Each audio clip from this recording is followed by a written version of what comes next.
जन्मभूमि जो अपनी छोड़ के जो इंसान निकलता वहाँ से, तो कोई मजबूरी होगी तब तो निकलते हैं वहाँ से। अच्छी दिक्कतें आ जाती हैं तो भागना पड़ जाता है वहाँ से। तो बहुत सारी समस्याएं वहाँ पे थी, बहुत सारी थी। वहाँ तो होली दिवाली और त्यौहार का तो कोई पता नहीं। रात को छुप के घर में दिवाले और पटाखे और दिए जला लेते हैं। होली दिवाली तो हम करते, होली तो करते नहीं है कि रंग डालेंगे, मोमडन चिल्लाएंगे, कुछ करेंगे तो हम अंदर ही अंदर करते हैं, किसी को पता नहीं चले।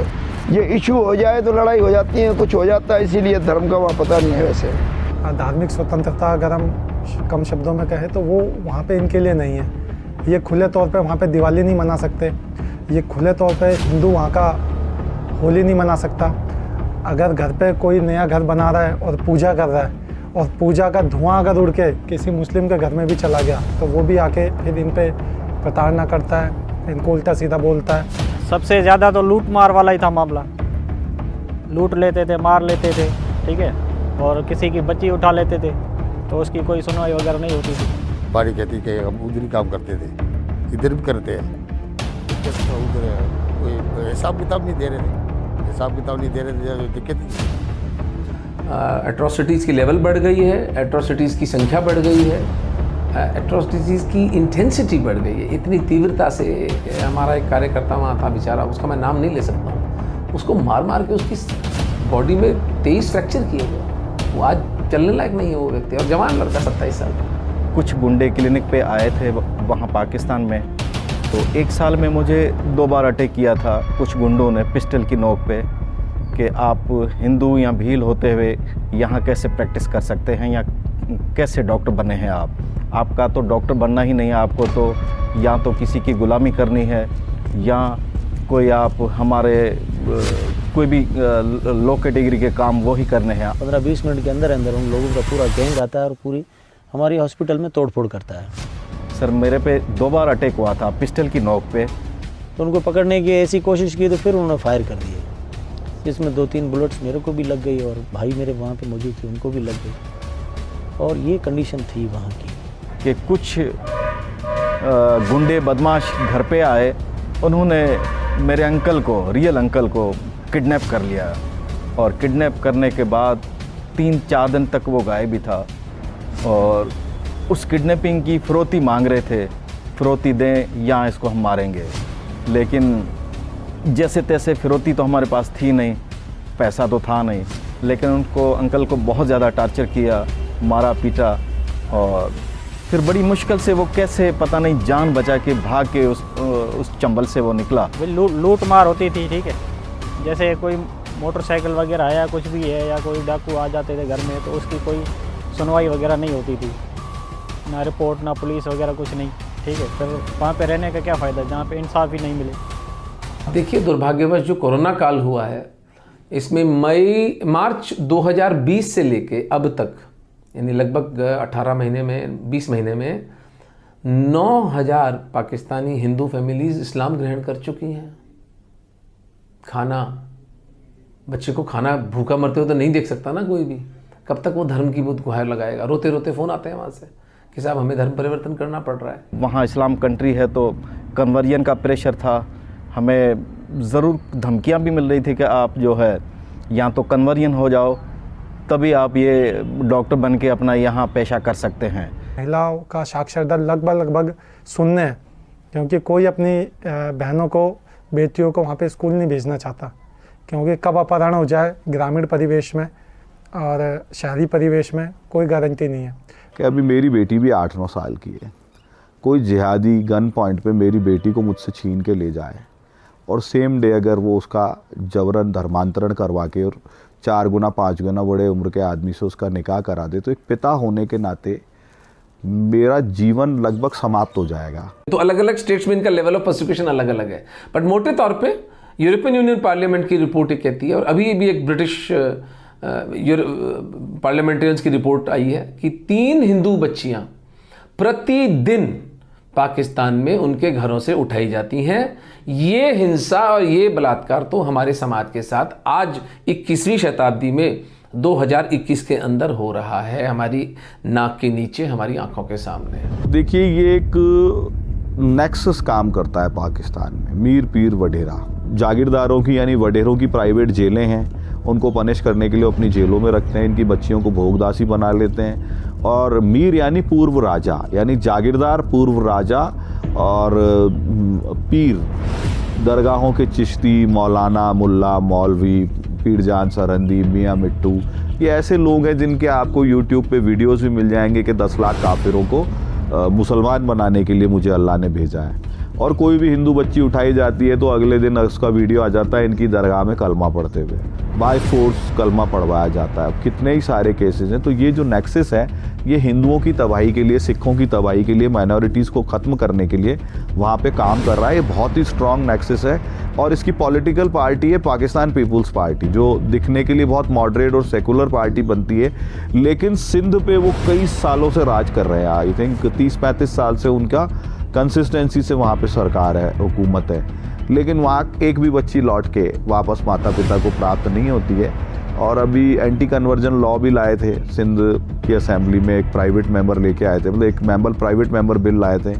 सदन के लोगों ने मानवीय आधार पर उसको अप्रिशिएट भी किया, लेकिन मुल्ला मौलाना बीच में कूद गए। तो वहाँ पे अब किसी भी माइनॉरिटी के लिए रहना लगभग असंभव हो गया है और प्रताड़नाओं की सारी सीमाएं वो लोग लांघ चुके हैं। जो अच्छे रिच बिजनेसमैन हिंदू हैं, ऐसे भी हैं वहाँ पे, तो वो लोगों की स्थिति ये है कि जब इलेक्शन होता है सिंध में या बलूचिस्तान में, तो सिंध के हिंदू व्यापारियों को किडनैप करके उसकी रैनसम से नेता लोग चुनाव लड़ते हैं। ये लोग आविष्कार करके हिंदू बच्चियों का बलात्कार करते हैं, हिंदू बच्चियों के साथ में उनका शोषण करते हैं। किसी को कोई 2-2 साल पुराने केसेस को जब हम खंगालते हैं कि जैसे रीना रवीना बच्ची थी, वो उठी थी आज से 2 वर्ष पहले, अब कहाँ है? तो उनमें से एक बच्ची मिलती है लाहौर के किसी वेश्यालय में।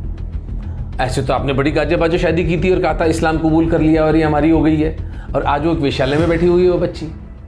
वो अपना वीडियो देने को डरती है क्योंकि उसको गर्दन काट देंगे। जीवन तो उसको भी प्यारा है अपना, चाहे वेश्यावृत्ति में ही सही। तो ये दुर्भाग्य है, ये सब एट्रोसिटीज तो इनकी बढ़ी हैं। वो मियाँ मिट्टू जो है वो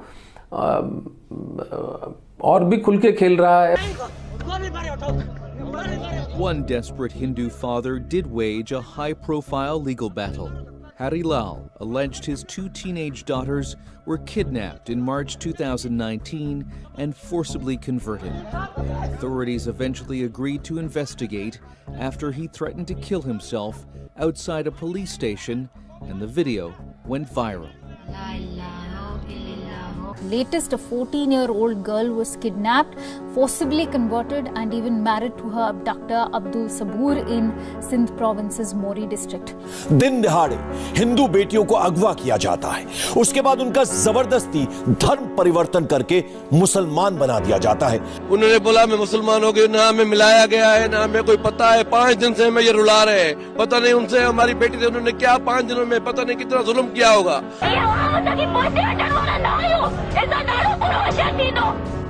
Hindus are being hunted under Nawaz Sharif's watch in Pakistan. The men looted, stabbed and shot. Now families are marching on the streets as their girls are being stalked, abducted and converted.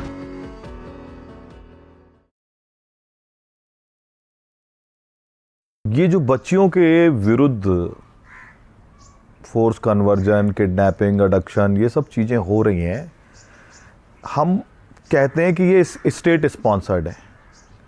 अब waste की दुनिया में या civilised world में किसी को समझ में ही नहीं आता कि 21वीं शताब्दी में बच्चियों की किडनैपिंग, उनका फोर्स कन्वर्जन, उनका जबरन धर्मांतरण, उनके दुगनी चौगनी उम्र के लोगों से निकाह और एंड में उनको फ्लैश ट्रेड में बेच देना, ये एक पूरी क्रोनोलॉजी है। अब इसको प्रूव कैसे करें? तो प्रूव करने के लिए रिंकल कुमारी केस की बार बार बात की जाती है ना। एक माइनर बच्ची घोटकी नामक ज़िले से किडनैप होती है। किडनैप होने के बाद में वो बच्ची कहीं मिलती नहीं है 1-2 दिन। उसके माता पिता पुलिस में जाते हैं, कोर्ट में भी जाते हैं, चारों तरफ गुहार लगाते हैं। बच्ची को एक बार भी, एक क्षण के लिए भी माता पिता से नहीं मिलने दिया जाता। और बच्ची कोर्ट में रो रही है, उसका सूजा हुआ मुंह, उसकी पिटी हुई, उसकी सूजी हुई आंखें, उसके पिटे हुए चेहरे को बार बार आप मार्क करके देख सकते हो। पर बच्ची को एक क्षण भी माता पिता से ना तो नारी निकेतन में बात करने दी जाती है, ना कहीं और करने दी जाती है। मियाँ मिट्टू बरचंडी शरीफ दरगाह का चिश्ती, वो अपनी प्राइवेट मिलिशिया, प्राइवेट आर्मी लेकर के उस लड़के को गार्ड करता है और रिंकल कुमारी को अपने कब्जे में रखता है। ये पूरी दुनिया ने देखा, ये सारे मीडिया चैनलों ने देखा। और कुल मिला के वो बच्ची थ्रेटन्ड है, ये सबको दिखाई दे रहा है। एंड में क्या होता है, माता पिता केस लड़ते लड़ते पाकिस्तान की सुप्रीम कोर्ट तक चले जाते हैं। मुशर्रफ के खिलाफ आंदोलन खड़ा करने वाले एक बड़े रिफॉर्मर जज माने जाते हैं इफ्तिकार चौधरी, वो चीफ जस्टिस ऑफ पाकिस्तान होते हैं रिंकल कुमारी केस में 2012 में, और डबल बेंच में सुनवाई होती है। बच्ची को कोर्ट में पेश होने के आदेश पहले वाली तारीख में हो चुके होते हैं। माता पिता को बड़ी उम्मीद होती है कि बच्ची हमारी आज हमें सुप्रीम कोर्ट तो लौटा ही देगा, और सुप्रीम कोर्ट में दोनों पक्षों के आर्ग्यूमेंट होते हैं और माता पिता का वकील कहता है कि साहब जबरन ले गए, बच्ची को मिलने नहीं दिया जा रहा, मियां मिट्ठू की प्राइवेट मिलिशिया गार्ड कर रही है, पूरा एक रेडिकल तंत्र चल रहा है और माता पिता से बात तक नहीं करने दिया जा रहा बच्ची को, ऐसा कैसा निजाम है हमारा। और जो किडनैपर है उनके पक्ष का वकील ये कहता है कि उस लड़की ने अपना एक 100 रुपए का नॉन जुडिशियल स्टाम्प दिया है कि उसने अपने माँ बाप को अपनी मर्जी से छोड़ा है, उसने अपने पति से मर्जी से निकाह किया और उसने अपनी मर्जी से इस्लाम कबूल किया है। लड़की को कोर्ट में बुलाया जाता है। लड़की ये कहती है कि जज साहब मुझे ये ज़बरदस्ती उठा के ले गया, मैं रो रो के थक गई हूँ, मैं बस मरना ही मेरा बाकी है और इन्होंने मुझे हमेशा थ्रेट दी कि तू हमारे खिलाफ जाएगी तो हम तेरे माँ बाप को और तेरे भाइयों को सबको मरवा देंगे, ठीक है। और हुआ क्या, फैसला क्या आता है, फैसला ये आता है साहब कि सुप्रीम कोर्ट की डीबी में लोग ये कहते हैं, जज लोग ये कहते हैं कि लड़की ने 100 रुपए के स्टाम्प पेपर पे ये कहा है कि मैंने मर्जी से इस्लाम कबूल किया है, मर्जी से निकाह किया है, इसको अपने पति के साथ भेज दिया जाए। जबकि लड़की वहाँ कह रही है मेरे टुकड़े करके दफना दो कोर्ट में, पर मुझे इन राक्षसों के साथ वापस मत भेजो, मैं मेरे माँ बाप के साथ जाना चाहती हूँ। लड़की की फिजिकल सुप्रीम कोर्ट में दी हुई गवाही की कोई वैल्यू नहीं रही और उस बच्ची को उन राक्षसों को वापस दे दिया। उसके गुहार लगाने के बाद, सुप्रीम कोर्ट में चिल्लाने के बाद, रोने के बाद, तड़फने के बाद। तो ये स्टेट स्पॉन्सर्ड क्राइम है जिसमें सरकार शामिल है, जिसमें पुलिस शामिल है, जिसमें ब्यूरोक्रेसी शामिल है और जिसमें मीर पीर वडेरा का नेक्सस शामिल है। इसलिए रिंकल कुमारी केस की बार बार बात की जाती है। अभी वहाँ की पार्लियामेंट्री कमेटी ने भी बोल दिया, जॉइंट पार्लियामेंट्री कमेटी ने, अभी रिसेंट रिपोर्ट पब्लिश हुई है 5 दिन पहले, शायद 19 तारीख को पब्लिश हुई होगी, मैं आपको लिंक भेज दूंगा। ये तो उनके दोनों सदनों की समिति के सांसदों की रिसर्च फिर यही बात कह रही है, ये डेटा ऑफिशियल है। फिर से क्लियर करना चाहता हूं कि ये बिल का इस देश में रहने वाले, इस देश के नागरिक मुसलमानों से कोई स्नान सूतक का संबंध नहीं है, उनके साथ कोई अन्याय का सवाल नहीं है। कि शरणार्थी और घुसपैठिए के बीच में मौलिक अंतर है, शरणार्थियों के लिए है ये बिल, धार्मिक लघुमतियों के लिए। ये भी कानून अभी लाए हैं वे भारत की आत्मा को तार तार कर देगा।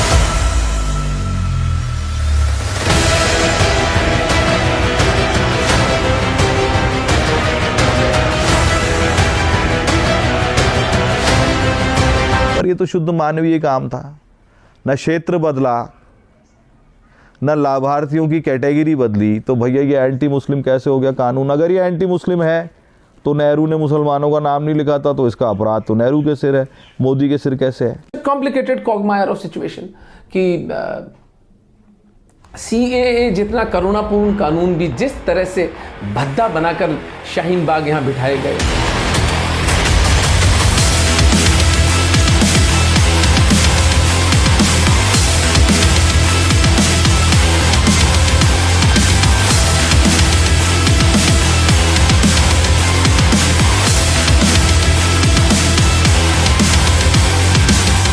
इसी राजस्थान की असेंबली ने CAA के खिलाफ प्रपोजल पास की।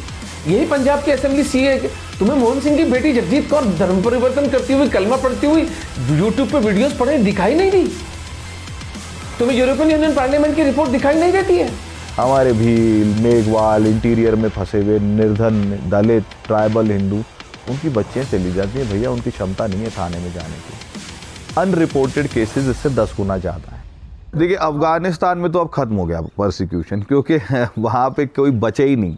उन्होंने आपकी हमारी पूरी एथनिक क्लींजिंग, सांस्कृतिक नरसंहार कर दिया है। बांग्लादेश और पाकिस्तान उसी पैटर्न पे है। तो बांग्लादेश में एथनिक क्लींजिंग की स्पीड बहुत तेज़ इसलिए नहीं है, वो अंदर खाने ज़्यादा चलती है। पाकिस्तान में क्या है, अब आप जरा से बचे हो, अब it is a matter of hardly 5 और 7 और 10 ईयर्स, इतने साल में वहाँ पे माइनॉरिटी ज़ीरो हो जाएगी, बचेगी ही नहीं।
हम कुछ नहीं कर सकते हो, रोते हैं बस, और क्या करते हैं। माँ रोती है, मैं रोता हूँ, रीना और रोहिणी को बहुत याद करते हैं हम।